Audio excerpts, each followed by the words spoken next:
I wanted to talk a little bit today about making decisions. Every day, all day long, moment to moment, we are making decisions. Big life-altering decisions or small, inconsequential decisions. And the ease with which we make decisions has to do with how much we trust ourselves. My kids had a lot of ease making decisions.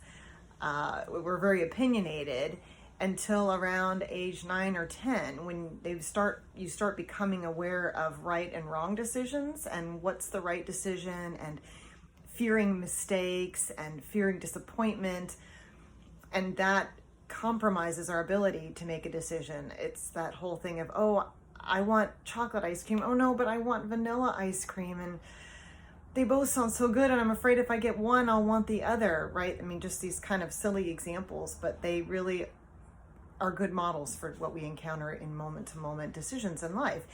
And this fear of making a decision can lead to decision paralysis.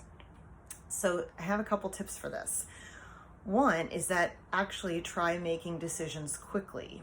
One of the things is when we make decisions quickly, we trust our gut instinct. We trust that inner intuition and knowing before all the voices, the ought tos, the shoulds, the worries and fretting come in. If you're just going based on what you feel intuitively is the right decision, you're more likely to make a decision more quickly and one that's more authentic for you, following your gut instinct.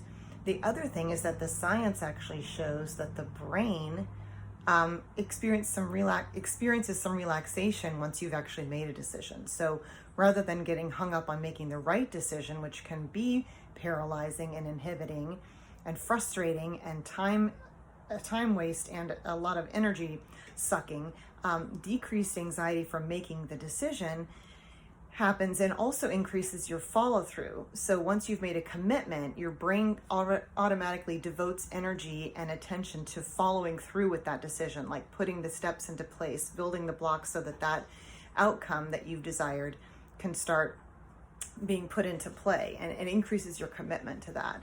The other thing that I posted about yesterday was about, you can always reroute, just taking some of the pressure off, feeling like it has to be the penultimate perfect decision, or else, very few things in life are really permanent. You might even think, oh, I can't leave my job because I'll never get it back again. That may or may not be true, but you could always contemplate, like say, I'm making a decision to really contemplate leaving and coming up with a plan rather than living in that should I, shouldn't I, getting more concrete toward making that decision. Another key to actually making decisions with more ease is to really know yourself and know your values. I can help you with this. I have a lot of tools and strategies and techniques that can really help you figure out what your values are. Now, you may think, oh, I know my values. I know who I am. I know what matters to me.